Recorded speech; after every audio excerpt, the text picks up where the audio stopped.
ఆయన కృపను బట్టి ఆయన కృపను బట్టి నరులకు ఆయన చేయి ఆశ్చర్య కార్యములను బట్టి నరులకు ఆయన ఆశ్చర్య కార్యములు చేస్తాడు ఆయన. I don't know about you, God has done some great things for me in 2023. Matter of fact, తల్లి గర్భము నుంచి ఆయన కొన్ని ఆశ్చర్య కార్యములు నా పక్షమును చేస్తూ వచ్చాడు ఆయన. I've been through the flood, I've been through hell, I've been through the high waters, I've been through the pit, I've been through the depression. God has brought me out.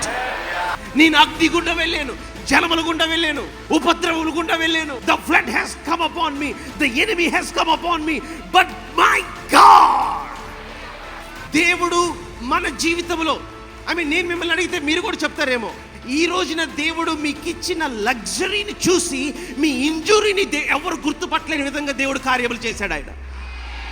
వాళ్ళందరూ అనుకుంటున్నారు మీరు లగ్జూరియస్గా బతుకుతా ఉన్నారు అనుకుంటున్నారు, వాళ్ళందరూ అనుకుంటున్నారు మీకు ఏమి బాధ లేదు అనుకుంటున్నారు.